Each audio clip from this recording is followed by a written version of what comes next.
안녕하세요. 일주일은 또 어떻게 생활하셨어요? 네, 한 주의 생활을 한번 생각해 보시고 또 뒤돌아보시면 좋을 것 같습니다. 오늘 제목이 뭐죠? 네, 지금 머리를 잡자요. 뭐 이런 건 아니죠? 우리의 머리 되신 예수 그리스도 그분을 저희들이 붙잡는 그런 시간들이 되셔야 될 것을 오늘 이 시간 같이 나누기를 원합니다. 제가 군 생활을 했었을 때 잊지 못하는 아주 재밌는 경험이 있습니다. 저희는 지금하고 다르게 훈련을 참 많이 뛰었던 그런 부대였었어요. 제가 지금 일산 쪽, 화천 쪽에 있었었는데 거기서부터 강원도까지, 그러니까 그 전방까지죠. 전방까지 걸어서 갔습니다. 그러면 훈련을 뛸 때마다 100km를 걸어가야 돼요. 그리고 돌아올 때도 100km를 걸어와야 됐습니다. 혹한기라 그래가지고서는 겨울에 훈련을 뛰는 게 있고 또 여름에 훈련을 뛰는 게 있죠. 100km를 걸어서 도착하면 거기서 군장을 내려놓고 그 다음부터 이제 바로 훈련으로 돌입을 합니다. 그래서 산을 막 올라가서 그런 거 들어보셨죠? 돌격 앞으로 그럼 막 뛰어가고 뭐 그런 것처럼 가상의 적들이 있어요. 산 어디 쪽에. 그럼 우리는 이제 그 적들을 잡기 위해서 여기서부터 걸어가가지고 산 꼭대기에 가서 그래서 그 적들을 이제 퇴치하는 그런 시간들을 갖습니다. 그러면 아주 높은 산이에요. 그 산까지 길도 없는 산을 올라가서 우리 고지를 점령을 해야 돼요. 저희 소대장하고 같이 저희 부대가 막 올라가서 그 지점으로 가고 있는데 가다 너무 지치는 거죠. 여기서부터 거기까지 걸어갔어요. 그럼 물론 이제 밤에 자고 일어나서 돌격 앞으로는 하지만 아침에 일어나서 이제 또 그 적군을 잡기 위해서 막 걸어가는데 얼마나 지치겠어요. 그래서 한참 걸어가서 목은 마를 대로 마르고 물도 다 떨어지고 근데도 그 지점을 가지를 못하는 거예요. 근데 어쨌든 이제 저는 2등 그때가 일병인가 그런 걸로 기억하는데 그래서 소대의 가장 막내니까 막 이제 무조건 쫓아갔던 거죠. 근데 갑자기 앞에서 들린 한마디가 여기가 아니야 이 소리였습니다. 그 한마디에 말 그대로예요. 제가 기억하는 그 모습이 여기가 아니야 라는 소대장의 그 한마디에 모든 군사가 거기서 다 쓰러졌어요. 그리고 졸졸졸 흐르는 그 곁으로 살짝 흐르는 물이 있는데 그거 받아 먹으려고 다들 거기다 얼굴 들이밀고 그 물 마시려고. 처음에는 맑았는데요. 위에서 딱 건드리니까 물이 어떻겠어요? 흙탕물이잖아요. 먹을 물이 없었습니다. 그때의 난감함은 제가 평생 잊지 못하는 것 같아요. 저희 소대장을 잘못 만나서 그 고생을 했습니다. 저희가 만약에 저희 인생을 살아갔는데 내가 옳다라고 생각하는 무엇을 붙잡고요. 인생을 살아갔는데 거의 끝에 가서 아 여기가 아니야 라는 소리를 들으면 어떡하시겠어요? 우리는요 인생을 살아가면서 너무 많은 것들을 접하고 너무 많은 것에 그 생각을 갖고 나름대로 내가 갖고 있는 그 옳다라는 것을 붙잡고 저희들의 인생을 살아가게 됩니다. 근데 그러다가 마지막에 가서 아 이게 아니었구나라는 생각이 들 때 인생의 모든 것이 무너져가는 그러한 고통을 맛보게 될 것이에요. 지금 청년부터 학생들 또 연세 많이 드신 많은 분들이 저희 함께 어우러져 이렇게 살아가고 있는데 아마 많은 인생을 사신 분들의 입장에서는 그것이 무엇인지를 조금 더 느끼실 거고요. 아직 학생들이나 청년들의 입장에선 그렇게 크게 와닿지 않는 부분들이 될 수도 있을 것입니다. 근데 중요한 것, 내가 지금 옳다라고 생각해서 내가 살아가고 있는, 내가 붙잡고 살아가고 있는 그것이 나중에 아니야 라는 이야기를 듣지 않는 사람들이 되었으면 좋겠습니다. 그런 저희 성도님들이 되었으면 좋겠습니다. 그렇기 때문에 주님은 저희들에게 무엇을 얘기하고 있냐면 무엇을 붙잡으라고요? 머리를 붙잡아라. 그렇게 이야기를 하고 있습니다. 머리가 무엇이죠?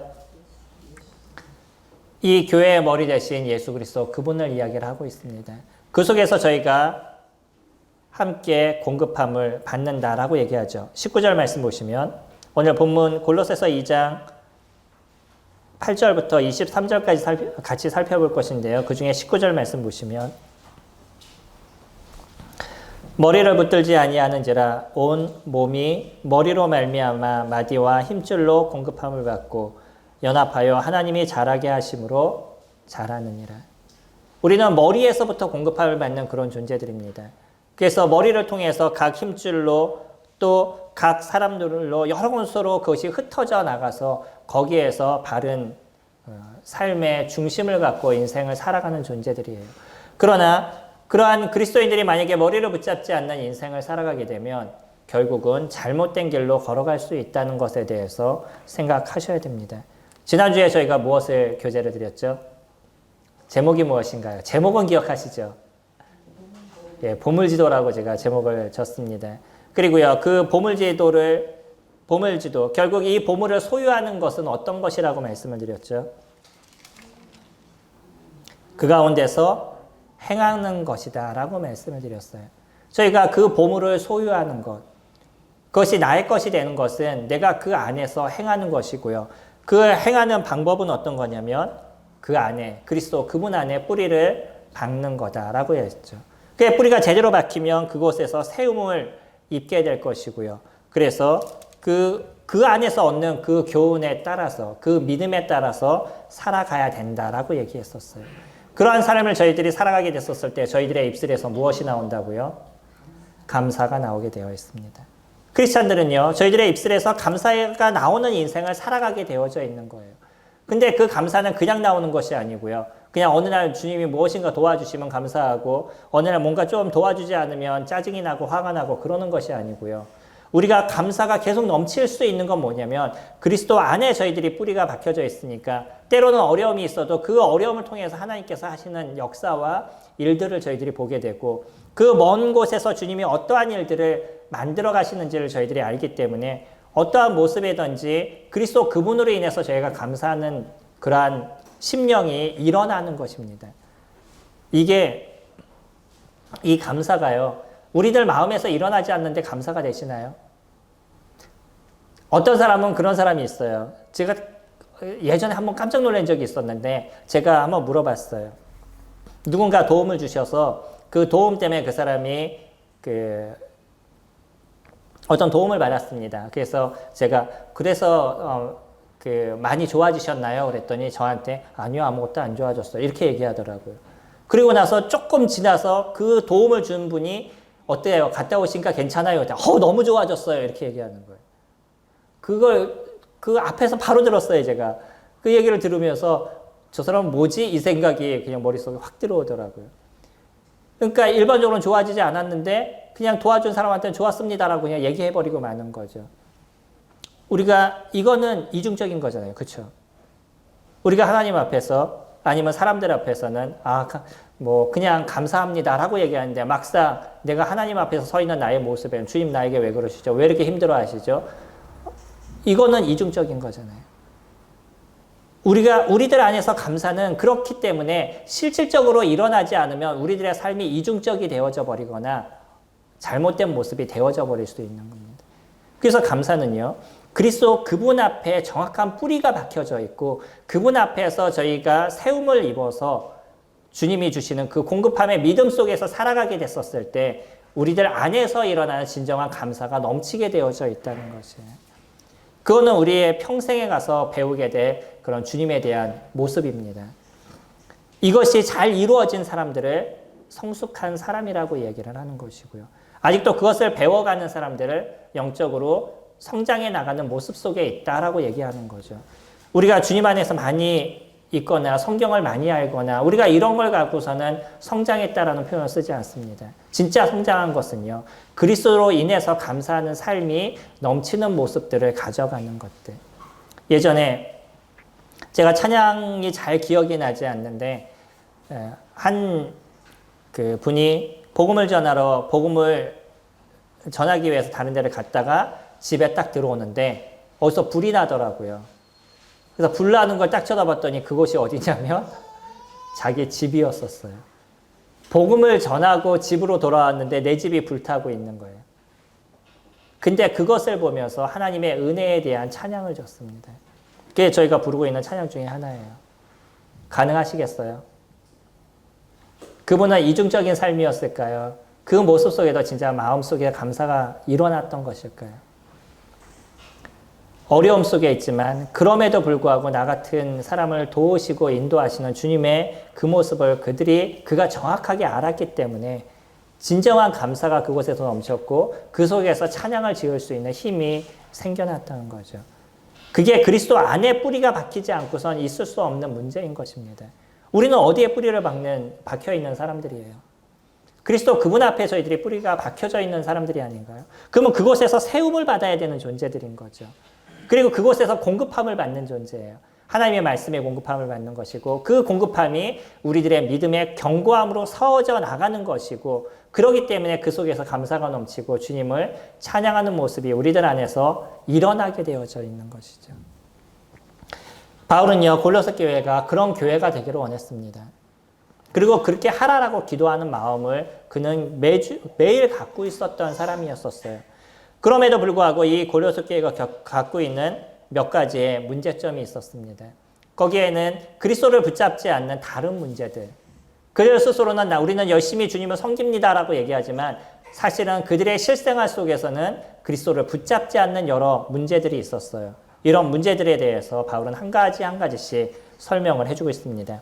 저희 8절 말씀 보시면 8절부터 10절까지 누가 철학과 헛된 속임수로 너희를 사로잡을까 주의하라. 이것은 사람의 전통과 세상의 초등학문을 따름이요 그리스도를 따름이 아니니라. 그 안에는 신성의 모든 충만이 육체로 거하시고 너희도 그 안에서 충만하여졌으니 그는 모든 통치와 권세의 머리시라. 무엇을 붙잡지 않는 것이라고요? 여기에서 무엇을 따르는 것이라 그랬어요? 그리스도를 따르는 것이 그들의 삶이 그리스도를 따르는 것이 아니라는 것이죠. 무엇을 따른다고요? 전통과 세상의 초등학문을 따르는 것이라고 얘기했습니다. 이들은요, 철학과 헛된 속임수를 따랐어요. 물론 헛된 속임수라고 얘기하니까 왜 이들이 잘못된 것을 따랐을까라고 얘기하지만 바울이 얘기하는 헛된 속임수는 세상이 얘기하고 있는 여러 옳다라고 얘기하는 일들을 이야기를 하고 있죠. 이때의 시대가 어떤 시대였을까요? 누가 점령하고 있었던 시대였죠? 로마가 점령하고 있었던 시대였습니다. 근데 그 정신적인 부분들은 누가 지배를 하고 있었을까요?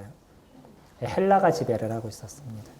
헬라의 언어가 고급 언어고요. 이 헬라인들이 갖고 있는 사상이 로마인들도 추구하고 있었던 그런 사상이었었어요. 물론 나라는 로마가 전 세계를 지배하고 있는 그런 상태였지만 그 이전에 먼저 지배하고 있었던 이 헬라의 문화가 모든 사람들을 함께 정신적으로 지배하고 있었던 상황이었습니다. 그러다 보니까 로마인들도요, 헬라인들이 갖고 있었던 그런 모습 속에 같이 빠져 있었어요. 헬라 하면 저희들이 알 수 있는 게 있죠. 모든 철학자들이 대부분 헬라에서 나왔던 거 저희들이 알죠. 아리스토텔레스, 소크라테스, 제가 아는 건 여기까지. 저희들이 알고 있는 이런 그 철학자들을 보게 되면 그 철학의 중심적인 사람들이 다 헬라 문화에서 나왔던 사람들입니다. 그들은요, 무엇을 얘기하냐면 끊임없이 사람에 대해서 연구하고 무엇인가 새로운 그 세계에 대해서 연구를 하면서 더 나은 인생의 모습이 무엇인가를 찾아가고 있었던 사람이에요. 철학이 무엇이죠? 학문 중에서 가장 고급 학문이 철학입니다. 철학은 인간을 연구하는 학문이에요. 신학은요. 사람들이 하나님을 연구하는 거라고 생각하는데 그런 건 아니고요. 우리가 신앙을 어떻게 만들어가는 거가 신학인데 사람들은 신학을 폄훼할 때 얘기하는 게 하나님을 어떻게 연구하냐라고 얘기합니다. 그런 의미 있는 건 아니에요. 근데 철학은요, 사람을 연구하는 것이기 때문에 사람이 어떻게 온전하게 살아가고 사람의 정신 상황은 어떤 것이고 그래서 어떻게 더 나은 삶을 살아갈 것이냐, 더 나은 경제의 모습을 어떻게 우리가 만들어갈 것이냐라는 것을 연구하는 게 철학이에요. 그러다 보니까 소크라테스는 뭐라고 그랬죠? 너 자신을 알아. 내 자신을 알면요, 우리가 어떻게 생활할지를 알아가게 되는 거죠. 그거는 우리가 우습게 얘기하잖아요. 그냥 얘기할 때 너 자신을 알아 뭐 이렇게 얘기하지만 사실은요, 내가 내 자신을 알게 되면 내가 어떻게 생활해야 될지 또 어떻게 미래를 봐야 될지가 어느 정도 정리가 되어 있어요.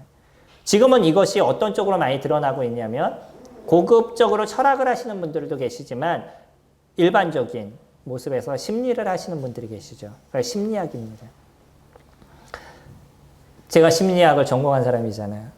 근데 심리를 얘기를 하면 처음에 몰랐던 사람들이 심리를 딱 접하면서 하는 얘기가 있었습니다. 신세계를 봤다 이런 표현이었어요. 잘 이해 안 되시죠? 심리학을 공부해 보면요. 그런 느낌을 받을 때가 있습니다. 사람이 행동하는 패턴에 대한 부분이 보여요. 어떠한 상황 속에서 이렇게 행동하게 되고 어떠한 상황 속에서 이 사람이 이렇게 만들어졌고 어떻게 이런 모습이 되었는지 앞으로 이런 모습이 있는 사람들이 앞에는 어떻게 되어져 갈지 뭐 이런 것이 어느 정도 보입니다. 완전하진 않지만요. 그렇기 때문에 뭔가 특별한 것을 봤다라고 생각하는 사람들이 그런 얘기를 제가 들은 적이 있어요. 때로는 크리스찬들이 그런 것을 접하면서 하나님의 말씀보다 무엇이 더 중요하게 느껴지는 거냐면 심리가 더 중요하게 느껴지는 거죠. 교회 안에도 많은 심리가 들어와서 책 중에 그런 책이 있습니다. 심리학에 물든 기독교라는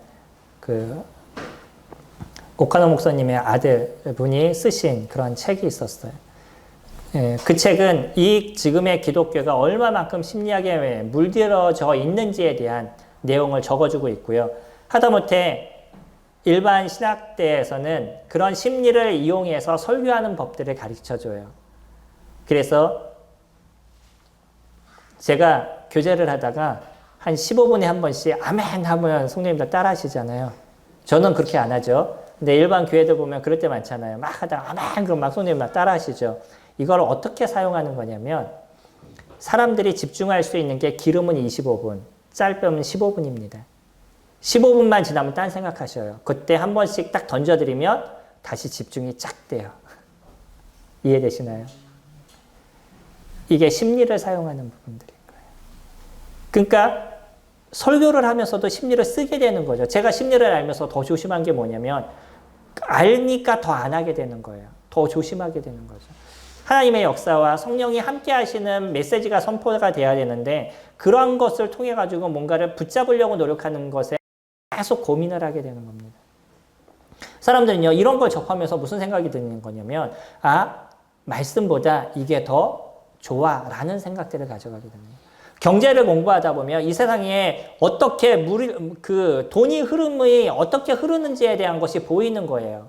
저희들하고 좀 다릅니다. 경제를 공부한 사람들은 조금 틀려요. 왜냐하면 물질이 어떻게 움직이고 경제가 어떻게 해야지 더 좋아지는지에 대한 기본적인 것을 배우기 때문에 뭔가를 하게 됐었을 때 우리가 갖고 있는 생각보다는 조금 더 나은 생각들을 그들이 가져가고 있어요.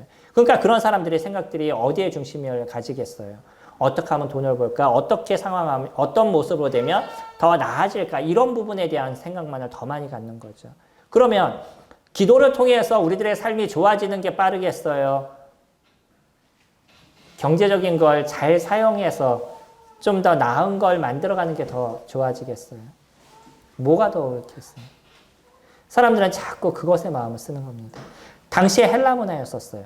이들은요, 철학이나 이런 것을 통해서 어떻게 인간이 잘 살아갈 것인가, 더 나아질 것인가, 이런 것에 대해서 얘기를 했고, 그것을 들은 사람들은요, 하나님의 말씀보다 이것이 더 옳다라는 생각으로 빠져들어가게 되는 거예요. 이것이 지금 살아가는 크리스찬들의 실수할 수 있는 부분들입니다.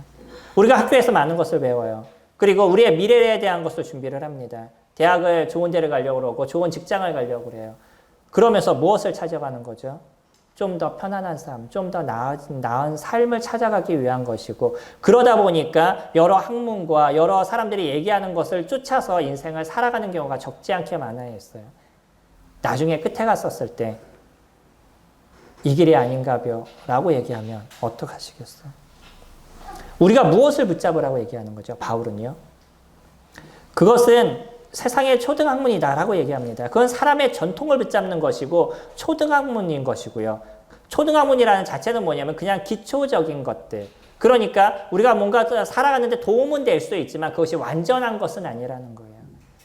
우리가 산수를 배우지만 그것은 우리가 살아가는데 기초가 될 수 있고 도움은 되지만 그거 갖고 모든 걸 다 할 수 있는 것은 아닌 거죠. 제가 말씀드린 거 심리학, 제가 훈련원 가서 메시지를 전하면요. 이번에도 5월달 마지막 주에 가게 되는데 그때 가서 교재를 쭉 드리면 심리가 무엇인지에 대해서 아주 쭉 말씀을 드려요. 많은 사람들이 심리에 대해서 오해하는 분들이 있기 때문에 심리가 무엇인지에 대해서 쭉 말씀을 드리고 그리고 이 심리가 기독교에서 어떻게 사용했는지 역사적인 것도 다 말씀을 드립니다. 그러면서 그들에게 제가 하는 것 중에 하나가 뭐냐면 심리가 필요합니다라고 제가 말씀을 드려요. 근데 왜 지금은 아니라고 얘기를 하고 있죠? 그분들한테 얘기하는 게 그런 겁니다. 그게 우리가 살아가는데 도움이 돼요. 저는 그것을 부인하지 않습니다. 그것이 맞아요. 근데 그것이 우리들의 삶의 모든 걸 잡아주는 것이 아니라는 거예요. 우리가 인생을 살아가는데 많은 지식들이 필요합니다. 근데 그 지식은 우리가 도움을 주는 것이지 그것이 온전한 것이 아니라는 거예요. 잘 생각하셔야 됩니다. 많은 지식들을 가지실 필요가 있어요. 그러나 그것이 완전한 것이 아니라는 거예요. 필요하면 얻으시기 바랍니다. 근데 무엇을 기초 가운데 세우셔야 돼요? 하나님의 말씀, 예수 그리스도 그분의 기초 속에서 우리가 세워졌었을 때 나머지 것이 우리에게 도움을 줄 수 있고 좀 더 나아질 수 있는 힘을 갖게 하는데 도움을 주는 것, 도움을 주게 되는 것이죠. 주님을 뭐라고 얘기하냐면 9절에 그 안에는 신성의 모든 충만이 육체로 거하신다 그랬어요. 하나님의 신성이 예수 그리스도 그분의 육체 안에 그대로 거하시고 계신다는 거예요. 다시 얘기하면 예수 그리스도 그분은 누구시라고요? 하나님이시다라고 이야기하고 있죠. 아주 정확하게 표현해주고 있습니다. 예수 그리스도 그 안에 하나님의 신성의 그 모든 것이 그대로 거하시고 계신다는 거예요.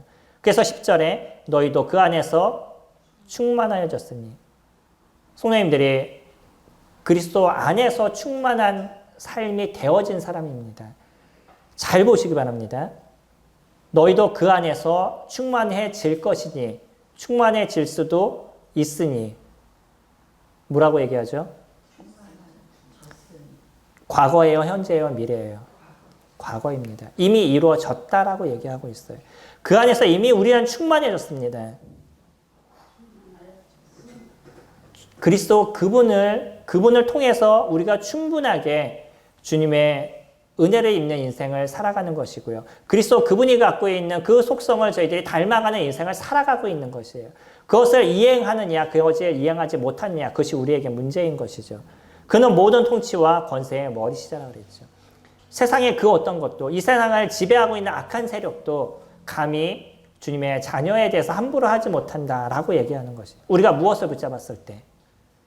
예수 그리스도 그분을 붙잡았을 때입니다. 인생을 살아가시는 데 있어서요.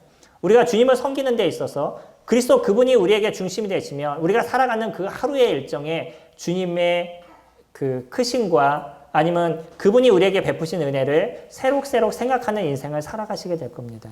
그 하루의 시간 속에 주님이 우리들을 붙잡는 것이 무엇인지 어떤 문제 속에서 그분이 나에게 어떤 것을 얘기하시는지 아는 시간들을 저희들이 가져가게 될 것이에요. 그리고 그분의 은혜를 저희들이 찬양할 수 있는 거죠. 우리 형제들이 매주 입술을 열어서 주님을 찬양했으면 좋겠습니다. 매주 입술을 열어서 주님께 감사하는 시간들을 가지셨으면 좋겠어요. 그거는 미사오브를 사용하지 마시고 그냥 감사하다는 그 단순한 기도를 드릴 수 있는 그러한 우리 형제들이 되었으면 좋겠습니다.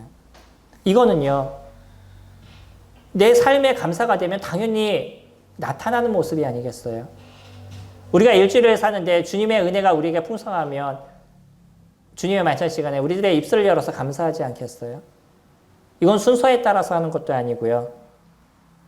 정해져 있는 것도 아니고 모두가 그냥 나에게 있는 그 감사를 표현할 수 있는 시간들을 가져가는 거예요. 내 삶이 좀 우울하고 어려워도 상관이 없습니다.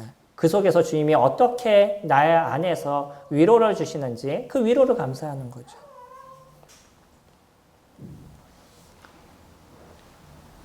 세상의 것이 아니라, 그래서 이 세상은 풍조가 아니라 주님을 붙잡는 모습들이 되었을 때 우리들이 온전함의 모습들을 이루어가게 될 것이죠. 두 번째는 11절부터 보시면요. 또 그 안에서 너희가 손으로 하지 아니한 할례를 받지 아니하였으니 곧 육의 몸을 벗는 것이요 그리스도의 할례니라. 우리는요, 누구의 할례를 받았다고요?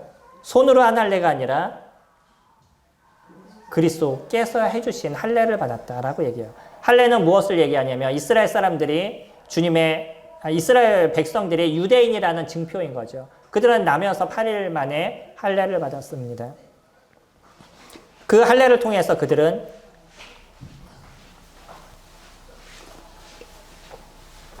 그들 스스로가 유대인인 것에 대한 증표가 되어져 버린 것이죠. 그래서 할례를 받았느냐, 할례를 받지 않았느냐에 따라 가지고 그들은 나눠지는 모습을 가졌지만 이건 육적인 것이죠. 근데 하나님께서는요, 예수 그리스도 그분을 통해서 우리가 영적인 할례를 받았다라고 이야기를 합니다. 그렇기 때문에 육적인 것에 너무 빠져 있는 그런 인생을 살지 말아라라고 얘기하는 것이에요. 그 교회에는 헬라인뿐만 아니라 누구도 있었죠. 유대인들도 있었습니다. 그래서 이 유대인들은 자기네들이 지금까지 살아왔던 삶의 그 전통에 따라서 주님을 믿은 사람들도 그러한 삶을 살아야 된다라고 자꾸 얘기를 하는 것이에요. 12절에 너희가 세례로 그리스도와 함께 장사되고 또 죽은 자들 가운데서 그를 일으키신 하나님의 역사를 믿음으로 말미암아 그 안에서 함께 일으키심을 받았느니라. 또 범죄와 육체의 무할례로 죽었던 너희를 하나님이 그와 함께 살리시고 우리의 모든 죄를 사하시고 우리를 거스리시고 불리하게 하는 법조문으로 쓴 증서를 지우시고 제하여 버리사 십자가에 못 박으시고 통치자들과 권세들을 무력화하여 드러내어 구경거리로 삼으시고 십자가로 그들을 이기셨느니라. 이스라엘 백성들은 모세로부터 온 그 율법을 그들은 소중하게 여겼었습니다. 그거는 증서죠. 종이에 적은 것이었습니다. 어떠한 돌판에 적은 것이었었어요. 지금으로 얘기하면 종이에 적었겠죠. 근데 이런 증서들을요, 예수 그리스도 그분이 십자가에 죽으시면서 모든 것을 폐하셨다, 다 없애셨다, 제하여 버리셨다라고 얘기하죠. 더 정확하게 얘기하면 주님께서 십자가에 죽으시면서 율법을 완전하게 이루셨습니다. 율법의 진정한 마침표가 되셨던 거죠. 그래서 그 율법을 통해서 이제 하나님께 가는 것이 아니라 누구를 통해서 하나님께 가는 것이냐면 예수 그리스도 그분을 믿음을 통해서 하나님께 갈 수 있는 것이죠. 근데 유대인들은요, 여전히 그들은 이것을 지키는 데 인생을 살아왔었어요.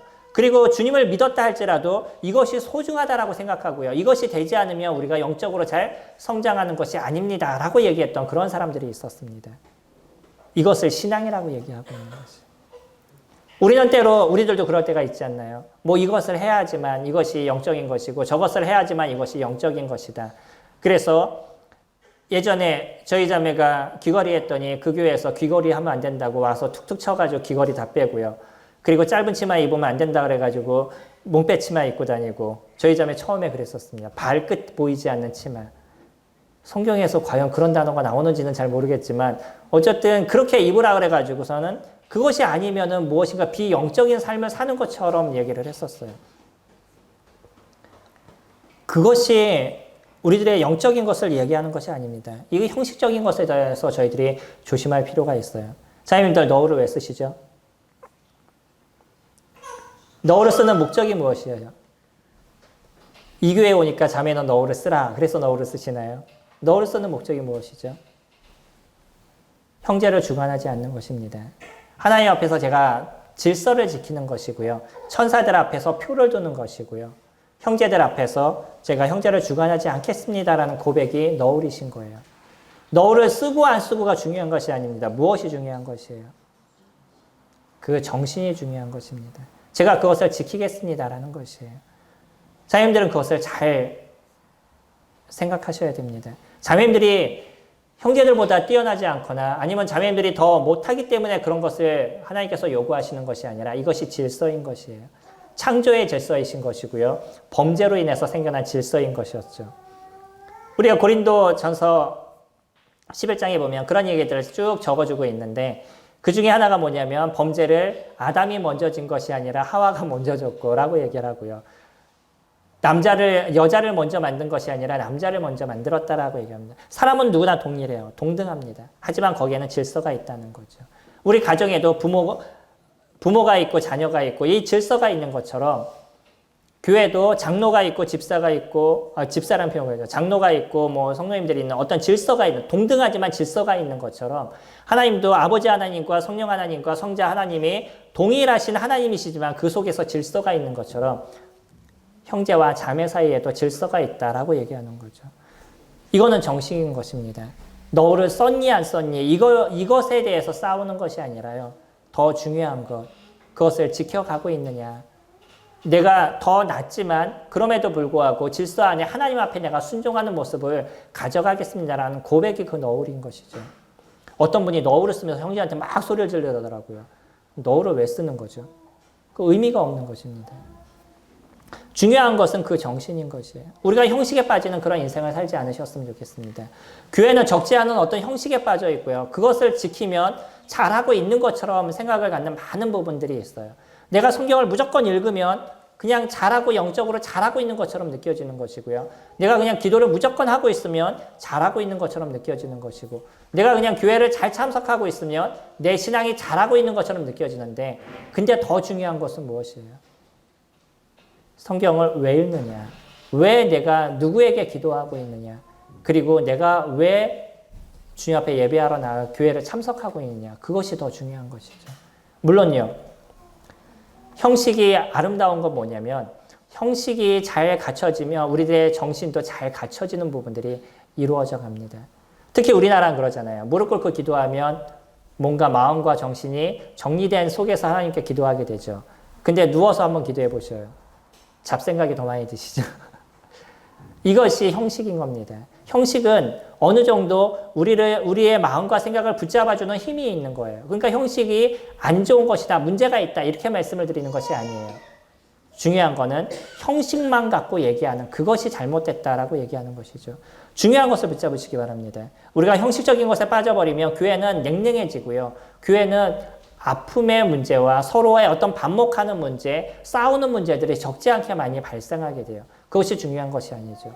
우리 안에 어떻게 그리스도를 붙잡는 인생을 살 것이냐, 어떻게 예수 그리스도 그분이 진정한 우리들의 주님이 되시는 모습을 우리가 가져가게 될 것인가, 우리가 그리스도 그분과 장사 지낸 바 되었고 그 안에서 우리가 다시 살아났다는 것에 대해서 우리가 잊지 않는, 그리스도 그분이 우리에게 중심이신 것에 대해서 잊지 않는, 그것이 우리에게 더 소중하고 귀한 것임을 저희들이 알아야 된다라고 얘기합니다. 세 번째로 저희 19절, 18절 말씀 보시면 16절, 17절도 같은 얘기를 하고 있죠. 그러므로 먹고 마시는 것과 절기와 초하루와 안식일을 이유로 누구든지 너희를 비판하지 못하게 하라. 이것들은 장래 일의 그림자이나 몸은 그리스도의 것이다. 이 율법은요, 예수 그리스도 그분이 이 땅에 오실 때까지 보이는 하나의 그림자의 모습이었다라고 얘기해요. 그분이 오시기 위한 준비하는 많은 과정이었던 거죠. 그래서 그들에게 있어서 안식일도 소중했습니다. 우리는 지금 안식일을 지키지 않잖아요. 안식일이 언제부터 언제까지죠? 금요일 해질 때부터 토요일 해질 때까지를 안식일이라고 이야기를 합니다.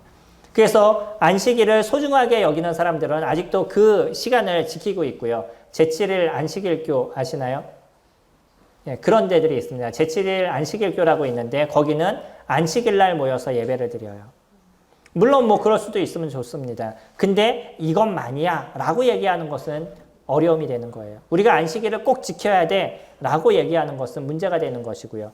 절기, 유월절이라든지 초막절이라든지 이 절기를 꼭 지켜야 돼 라고 얘기하는 것, 초하루에 주님 앞에 예배하는 그 제물을 드렸던 그들처럼 그 초하루에 예물을 드리는 그런 모습들을 가져야 된다라고 강력하게 얘기하는 이런 부분들이 옳지 않다라는 것이죠. 이스라엘 사람들은 이것을 소중하게 여겼습니다. 근데 이 모든 것은요, 예수 그리스도 그분을 위해서 준비된 것이고 그분이 마침에 일들을 이루어오신 것이죠.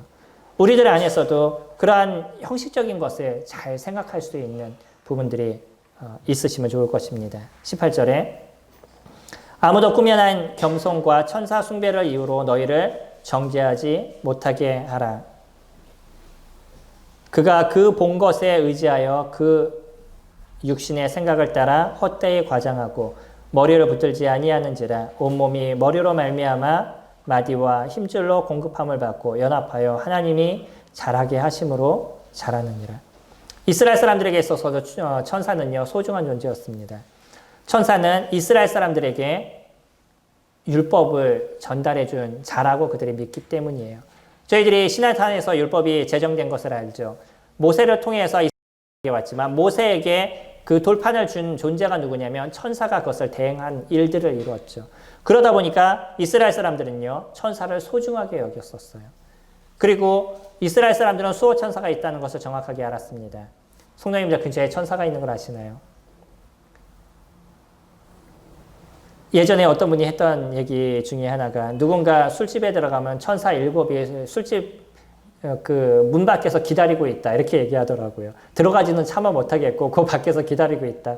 뭐 우스갯소리로 그런 얘기 하시는데 또 7이란 얘기는 왜 나왔는지 저는 정확하게 모르겠지만 어쨌든 분명한 건 뭐냐면 성령님들을 지키시는 천사들이 존재하고 있고요. 지금 이곳에서도 그런 하나님께 드리는 예배, 예수 그리스도 그분을 높이는 이런 가운데 천사가 그것을 지켜보고 있는 일들을 이루고 있다는, 우리를 보호하는 그런 천사들이 존재하고 있는 겁니다. 하지만 이 천사들은요, 지금 현재로는 우리를 보호하고 우리보다 조금 나은 존재로 창조가 됐지만 주님이 이 땅에 오시는 그때가 되면 그들은 저희들을 섬기는 존재로, 정확한 종의 존재로 변하게 될 것입니다. 근데 사람들은요, 그 영적인 힘이 있는 천사들을 생각하니까 그들을 숭배하는 사람들이 생겨나고 있었다는 거예요. 이건 이스라엘 사람들 속에 일어나고 있었던 그런 일들이었습니다. 뿐만 아니라 헬라 사람들도 그런 다른 신들을 그들이 믿기 때문에 그런 천사를 숭배하는 문제들이 그들에게 일어났었죠.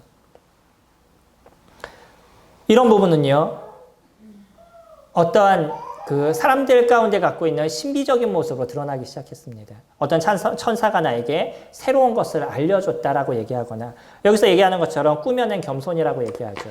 뭔가 자기 스스로가 겸손, 참선을 통해 가지고 무엇인가를 알게 됐다라고 얘기하는. 성령님들 집에서 참선하시면 새로움의 깨달음을 가지시나요? 지금도 적지 않게 이런 부분들을 이야기하는 사람들이 존재하고 있습니다. 우리는 어떨 때 말씀을 보면서 누군가 그런 얘기를 하죠. 하나님께서 나에게 이렇게 말씀하셨습니다. 라고 얘기하시는데 성경 문맥하고는 전혀 다른 얘기를 해줘요. 그러면 하나님께서 그 사람에게는 그렇게 얘기하시고 저에게는 다르게 얘기하실까요? 똑같은 성경을 갖고. 저희가 누군가에게 편지를 썼는데 똑같은 내용을 얘기하면서 얘는 이런 내용으로 얘기하고 쟤는 저런 내용으로 얘기할까요? 어떠시겠어요? 성령님들 편지를 한번 써보셔요. 그리고 저에게 편지를 쓰신다 그러고 근처에 있는 사람들에게 같이 복의 편지를 쓰신다 그러면 나에게 똑같은 내용을 쓰면서 나에게는 이렇게 얘기하고 저에게는 저렇게 얘기하겠어요? 저희가 보고 있는 건 서신서입니다. 이 내용은 그 공동체가 동일하게 그것을 이해할 수 있게 동일한 내용으로 적혀진 것이에요. 성경은요, 모든 사람들이 문맥으로 보면 동일하게 이해할 수 있는 내용으로 저희들에게 말씀하고 계신 거죠. 어떤 사람에게는 특별하게 다른 얘기로 얘기하고 어떤 사람에게는 특별하게 다른 얘기로 하는 것이 아닙니다. 똑같이 얘기해주고 있는 거예요. 근데 사람들은요, 성경을 보면서 나는 이렇게 깨달았다, 너는 이렇게 깨달았다, 이렇게 잘못된 이야기를 하는 경우들이 있습니다. 우리는 문맥을 통해서 중요하게 지금 얘기하는 부분을 찾을 수 있어요. 지금 저희들도 8절부터 19절까지 내용을 쭉 살펴보지만 이 내용 속에서 우리가 무엇을 볼 수 있는 거냐면 이스라엘 백성들이 잘못된 것에 빠져 있는 것, 그것에 대해서 너희가 조심하라, 이런 내용을 적어주고 있다는 거 저희들이 보죠. 물론 거기에서 얻어지는 적용은 좀 다를 수 있죠. 저 스스로는 제가 형식주의에 빠져 있으니까 이 형식주의에서 나는 어떻게 해야 되겠다라는 적용을 끌어낼 수 있는 것이고, 다른 분은요, 내가 삶에서 좀 비슷한 다른 일들이 있으니까 그것을 통해서 다른 적용을 끌어낼 수 있는 거죠. 똑같은 내용에서 우리 삶에서의 모습에 따라 다른 적용은 이루어질 수 있지만, 그러나 적용의 중심적인 내용은 똑같다는 거예요. 이게 변하는 것은 아닌 겁니다. 근데 어떤 이들은요, 천사는 나에게 이렇게 얘기했다. 내가 말씀을 쭉 묵상하고 보니까 나에게 하나님께서 이렇게 얘기하셨다. 이런 잘못된 얘기를 하는 사람들이 있다는 거. 조심하시기 바랍니다. 저희는요, 충분히 이해할 수 있도록 주님께서 성경을 저희들에게 보여주셨고요. 다만 우리가 아직도 조금 고민하는 건 뭐냐면, 우리는 2000년 전에 쓰여진 성경, 때로는 3000년이나 3500년 전에 쓰여진 성경을 보다 보니까 그들이 갖고 있었던 문화적인 것을 이해하는 데 조금 필요한 부분들은 없지 않아 있죠. 그 문화를 정확하게 이해를 하면 성경을 이해하는 데 있어서 더 많은 도움이 되실 겁니다. 그렇기 때문에 저희가 성경을 연구하거나 살피는 부분들은 있지만, 일반적으로 쭉 읽으시면요, 문맥 안에서 충분하게 무엇을 얘기하시는지를 저희들이 찾아갈 수 있습니다. 어렵게 말씀하시거나 힘들게 말씀하신 것이 아니라는 거예요. 충분히 이해할 수 있는 선에서 찾으실 수 있으면 그것으로 족한 것입니다. 결국 그거는 무엇을 붙잡지 않는 거라고요? 그것이 머리를 붙잡지 않는 것입니다. 그리스도를 붙잡지 않는 것이.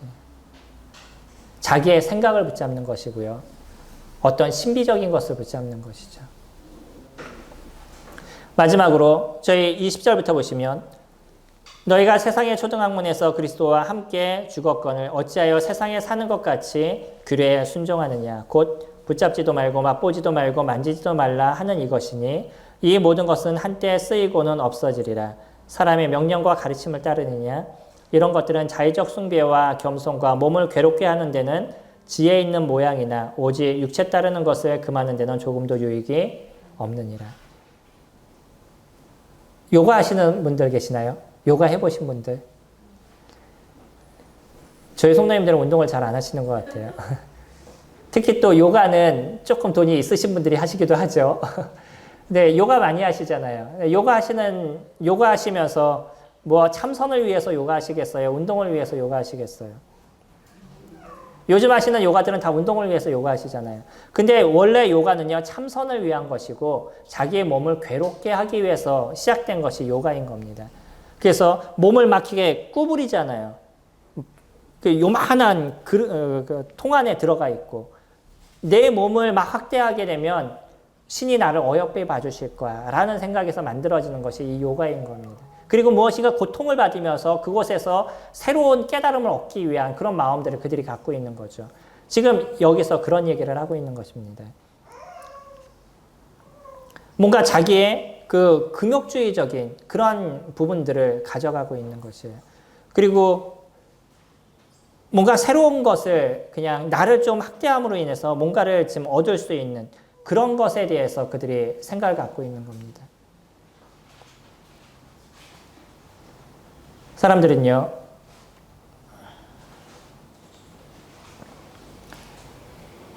자기 나름대로의 생각에 빠지는 경우가 없지 않아 있습니다. 그래서 내가 생각할 때는 이게 옳아, 뭐 내가 생각할 때는 이게 맞아 라는 생각들을 가져갈 때가 있죠. 주님은 그렇게 얘기하시지만 지금 생각은 그러지 않아. 내가 생각하는 것이 이것이 맞아 라고 생각하는 자기의 생각을 조심하시기 바랍니다. 우리는 우리의 생각이 더 온전한 것이 아니라 하나님이 더 온전하다는 것을 인정하는 자들이에요. 저는 주님을 섬기는 데 있어서 조금 단순하게 인생을 살아갑니다. 그 이유가 뭐냐면 내가 아무리 고민하고 내가 아무리 무엇인가를 준비해도 한계가 있다는 걸 제가 알기 때문이에요. 제가 아무리 열심히 공부를 하고 무엇인가를 가져가도 한계가 있다는 걸 제 스스로 알고 있습니다. 이번에도 저희 집에 한 청년이 와서 저희 집을 딱 보자마자 저희 밑에 방을 보자마자 무슨 책이 이렇게 많아요? 라고 얘기해요. 근데 그 책은요, 저희가 교회에 있는 책하게 얼마 되지 않는 신앙책이에요. 물론 다른 책들도 많이 이제 있습니다. 저는 서점을 했다 보니까 그 정도 책은 책같이 느껴지지 않는, 그렇다고 그 책을 다 본 것도 아니지만 어쨌든 책에 대한 욕심이 없지 않아 있습니다.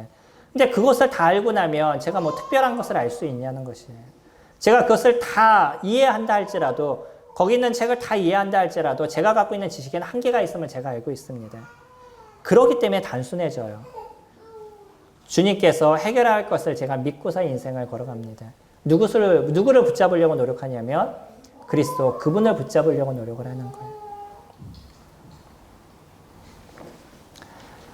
이 세상에 우리가 살아가는 삶에요, 많은 고민을 하는 사람들이 있습니다. 어떤 정신적인 어려움을 갖고 있는 많은 사람들도 있고요. 인생을 어떻게 살아야 되는지 힘들어하는 사람들도 있습니다. 그런 사람들에게 무엇을 얘기해 주시겠어요? 심리학을 얘기하시겠어요? 병원에 가라고 얘기하시겠어요? 무엇을 이야기하시겠어요? 그리스도 그분이 여러분들의 삶을 새롭게 할 수 있습니다 라는 것을 우리들 마음의 중심에서부터 우리가 알고 그것을 이야기해 줄 수 있는 그런 사람들이 되어야 되겠죠. 그러기 위해서 성도님들이 지금까지 그리스도를 붙잡는 인생을 살아왔고 그리스도 그분이 우리에게 이루신 역사가 무엇이고 이루신 은혜가 무엇인지를 아는 그것이 소중한 것입니다. 그리고 앞으로도 우리가 그리스도 그분을 붙잡는 삶을 살아가는 것, 어떤 잘못된 자기상기학에 빠지거나 아니면 신비적인 것에 빠져 있거나 아니면 율법적인 것에 빠져 있거나 세상의 풍조에 빠져 있는 그런 것이 아니라 그리스도 그분을 붙잡는 시간들. 그래서 그분 안에서 우리가 뿌리를 내릴 수 있고 그분의 말씀에 공급함을 받는 그런 시간들을 저희들이 가져가게 되면 자연스럽게 모든 사람에게 너 하나님을 만나봐. 너 예수 그리스도 그분을 만나봐. 너의 인생이 변할 거야. 라는 부분들을 저희가 이야기해 줄 수 있지 않겠어요? 뿐만 아니라 저희들의 인생이 조금 더 새로워지고 윤택해져 가는 그런 모습들을 저희들이 볼 수 있을 것입니다. 바울은요, 그것을 경험한 자들이에요. 자였었어요. 그는 이 세상에 큰 미련이 있지 않았습니다. 그가 살아가는 그 하루하루가 은혜고 축복인 것을 그는 아는 사람이었어요. 그렇기 때문에 그는 골로새 교회에게 너희들도 이와 같은 삶을 살아라 라고 이야기를 해주고 있습니다. 우리 지난주에 같이 교제했던 부분들. 우리에게 있어서 보물은요, 예수 그리스도 그분이신 거고요. 그분을 우리가 소유할 수 있는 것은 그분 안에서 행하는 것인데, 우리가 그 안에서 행하기 위해서는 그분의 안에 뿌리를 내리고 그 안에서 세움을 입고요. 거기서 얻은 교훈의 믿음에 따라서 살아가는 것입니다. 그리고 그것을 통해서 하나님 앞에 감사하는 인생을 살아가는 것이죠.